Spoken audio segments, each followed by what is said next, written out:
Hai semuanya, perkenalkan aku Fatwa Mulia Isnaini, mahasiswa baru Prodi Kedokteran, Fakultas Kedokteran dan Ilmu Kesehatan, Universitas Muhammadiyah Yogyakarta. Jadi hari ini aku mau review salah satu novel karya Terelie yang diterbitkan pertama kali pada tahun 2015. Nah, judulnya Pulang.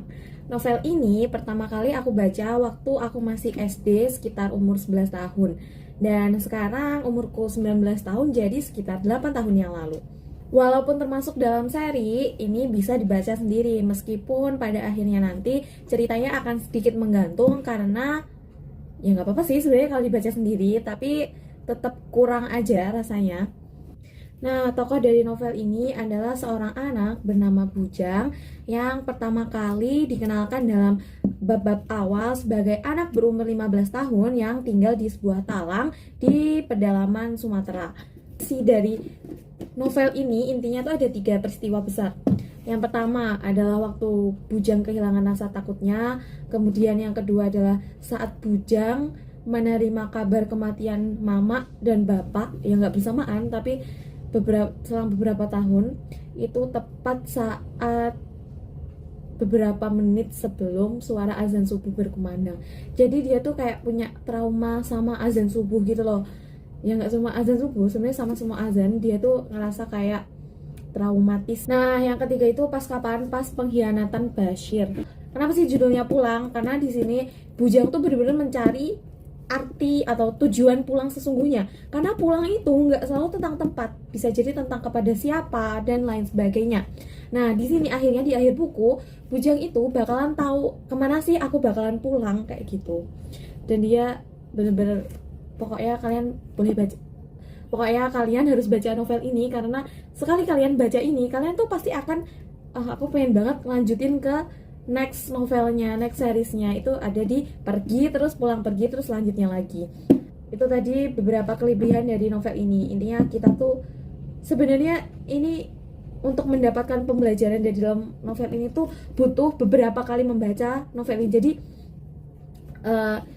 kita tuh nggak cuma harus sekali lihat, gak cuma sekali baca. Karena kalau kamu cuma sekali baca, kamu tuh kurang dapat menangkap pesan sesungguhnya si Terelie yang dituangkan di novel ini. Nah, di buku ini tuh kalian bakal tahu apa sih arti pulang sebenarnya dan apa ya, penyembuhan dari traumanya si Bujang sama azan subuh tadi gitu. Jadi pesan yang ku dapat dari novel ini adalah jangan pernah memeluk rasa dendam, benci, dan emosi-emosi negatif. Cukup lepaskan karena itu gak bakal bikin hidup kamu damai.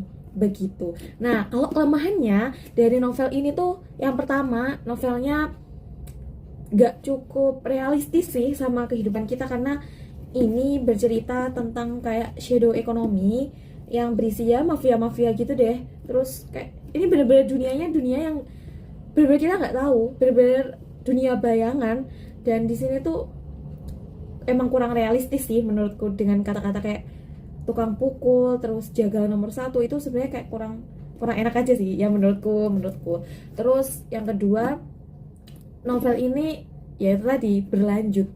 Jadi kalau kamu cuma baca ini sebenarnya bisa, tapi kamu bakalan ngerasa kurang sih, kayak nggak puas aja gitu. Dan dia itu bener-bener kompleks ceritanya, ada beberapa yang dijelasinnya tuh sampai pokoknya kalau kamu baca buku ini pas ngantuk tuh nggak bakal nyantol di kepala. Jadi kamu harus ngulang-ngulang buku ini sampai kamu tuh mendapatkan, oh inilah pesan dari si Terelie. Karena aku pertama kali baca waktu SD, aku tuh kurang relate ya. Ini kalau dibaca mungkin masih SD, SMP itu masih ngerasa kayak wow banget ceritanya. Ya emang wow ceritanya, tapi pas aku udah gede ternyata pas aku baca lagi tuh kayak cukup nggak realistis. Karena mungkin sekarang udah tahu pahit manisnya kehidupan, jadi kayak ini terlalu ya fiksi banget ya, namanya novel fiksi, tapi emang ada beberapa hal yang kayak ini tuh kayaknya beneran ada deh di dunia nyata gitu teman-teman. Jadi itu tadi dari aku, sekian. Sorry ya kalau aku kebanyakan ngomong. Semoga ini bisa jadi salah satu rekomendasi bacaan kalian kalau kalian butuh hiburan. Sekian, assalamualaikum warahmatullahi wabarakatuh. Makasih.